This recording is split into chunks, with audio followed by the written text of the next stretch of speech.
శ్రీరెడ్డి మనందరికీ తెలుసు. సినిమా ఇండస్ట్రీలో అవకాశాలు ఇవ్వట్లేదు తెలుగు వారికి అనుకుంటూ మొదలుపెట్టి బోల్డ్గా నిరసన తెలియజేయడం నుంచి మొదలుపెట్టిన తన ప్రస్థానం వైసీపీకి సపోర్ట్ చేస్తూ జగన్మోహన్ రెడ్డి గారి మీద ఎవరు ఏది మాట్లాడినా మాట్లాడకపోయినా కూడా ఇష్టం వచ్చినట్టు మాట్లాడుకుంటూ ఇష్టం వచ్చినట్టు తిట్టి, అది ఎంత దారుణమైనటువంటి పరిస్థితులైనా మనం చూసాం గతంలో. ఎవరినైనా సరే సోషల్ మీడియా వేదికగా తిట్టడం, ట్వీట్ చేయటం అనేది కూడా చాలాసార్లు చూసాం. అయితే రీసెంట్గా తను ఒక ట్వీట్ చేసింది. అది కూడా నేను జగన్మోహన్ రెడ్డి గారి ఓటమిని తట్టుకోలేకపోతున్నాను, నేను సూసైడ్ చేసుకోబోతున్నాను అన్నట్టుగా తను ఒక ట్వీట్ చేసి, ప్రస్తుతానికి ఆ ట్వీట్ అయితే తన ట్విట్టర్ అకౌంట్లో లేదు కానీ డిలీట్ చేసినట్టుగా తెలుస్తుంది. అయితే గత కొద్ది రోజులుగా జగన్ అన్న నేను అంటే గతంలో కూడా కొన్ని విషయాలు చెప్పుకుంటూ వచ్చారు. ఆర్థికంగా ఇబ్బందులు పడుతున్నాను, మమ్మల్ని చూసుకోకపోతే ఎలా, నీకోసం మేము ఇలా కష్టపడి పనిచేస్తున్నాము. చాలా మంది అంటే తనతో పాటు చాలా మంది పేటీఎం బ్యాచ్ చాలా మంది ఉన్నారు, వాళ్ళందరూ కూడా పనిచేస్తున్నారు, మీరు ఇప్పుడు మమ్మల్ని పట్టించుకోకపోతే మా పరిస్థితి ఏంటి అని చెప్పి అనుకున్నారు.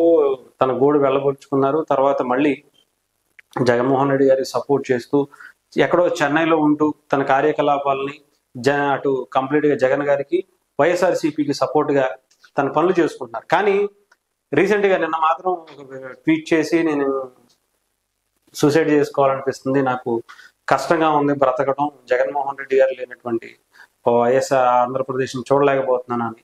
అయితే దీనికి కారణం ఏంటి అనేది తెలియదు, కానీ చాలా ముఖ్యంగా చాలా మంది అనుకునేది ఏంటంటే, రీసెంట్గా తన మీద కొన్ని కేసులు కూడా పెట్టడం జరిగింది ఆంధ్రప్రదేశ్ ప్రభుత్వంలో. ముఖ్యంగా కొంతమంది నాయకులు అంటే గతంలో వాళ్ళని ఇష్టం వచ్చినట్టు తిట్టినప్పుడు మీరు ఎవరు పట్టించుకోలేదు, ఇప్పుడు దాని మీద అయినా సరే చర్యలు తీసుకోవాలి. శ్రీరెడ్డి లాంటి వ్యక్తులు చాలా మంది ఎక్కువైపోయారు. అంటే మాట్లాడే హక్కు అందరికీ ఉంది కదా అని చెప్పి ఇష్టం వచ్చినట్టుగా ఫ్యామిలీని అందరినీ కూడా కించపరుస్తూ, దుర్భాషలాడుతూ, తిట్టాల్సినటువంటి ఎంత దారుణంగా తిట్టాలో అంత దారుణంగా తిట్టుతూ మాట్లాడుతున్నారు. ఇలాంటి వాళ్ళని కంట్రోల్ చేయాలంటే కొంత ఆపాల్సిన అవసరం ఉంది. ఈసారైనా వాళ్ళకి శిక్ష పడాలని చెప్పి కొన్ని కేసులు కూడా ఫైల్ అయిన సంగతి తెలిసిందే.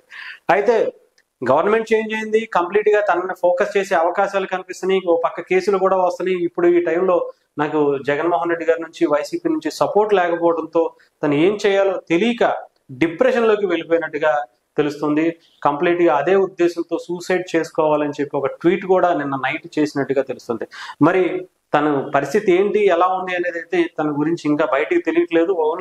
ఓన్లీ ట్విట్టర్ లేదంటే సోషల్ మీడియాలో మాత్రమే కనిపించేటువంటి శ్రీరెడ్డి బయట ఎక్కడ కనిపించరు. అటు పక్క రాష్ట్రంలో ఉన్నా కూడా అక్కడ కూడా ఎవరికి కనిపించకుండా తిరుగుతున్నటువంటి పరిస్థితి అయితే ప్రస్తుతానికి ఉంది. మరి శ్రీరెడ్డి గారు ఏం చేస్తారు, శ్రీరెడ్డి గారిని ఆంధ్రప్రదేశ్ ప్రభుత్వం ఇప్పుడు ఎన్డీఏ కూటమి ఏం చేస్తుంది, ముఖ్యంగా జగన్మోహన్ రెడ్డి గారు మరి ఆదుకుని ఆమెను నిలబెడతారా, లేదంటే రాజకీయ నాయకురాలుగా మళ్ళీ వైఎస్ఆర్సీపీ నుంచి ఏమన్నా పోటీ చేసే అవకాశాలు ఏమన్నా కనిపిస్తున్నాయా, లేదంటే మరి ఇలా డిప్రెషన్ లోకి వెళ్ళిపోయినటువంటి శ్రీరెడ్డిని ఎవరు ఓదార్స్తారు అని చెప్పి చాలా మంది అనుకుంటున్నారు. మరి చూడాలి. చాలా మంది పేటీఎం సంబంధించినటువంటి బ్యాచ్ చాలా మంది చాలా ఇబ్బందికర పరిస్థితుల్లో ఉన్నామన్నా మీరు కొంచెం దయచేసి మమ్మల్ని ఆదుకోవాలి ఇప్పుడు, ఎందుకంటే మిమ్మల్ని నమ్ముకుని మేము ఇష్టం వచ్చినట్టు ట్వీట్లు చేస్తాం, ఎవరిని పడితే వాళ్ళని తిట్టేసాం, స్టిల్ ఇప్పటికీ అదే జరుగుతుంది అనుకోండి. ఇంకా అదే పనిలో మేము ఉంటున్నాము, మీరు ఉన్నారనే ధైర్యం, మీరు ఇస్తారనే డబ్బులు ఆశతో ఉన్నాము, ఇప్పుడు మీరు లేకపోతే ఎలాగన్నా అని చెప్పి అనుకునే వాళ్ళు మరి శ్రీరెడ్డి గురించి కూడా ఏం చేస్తారనేది చూడాలి.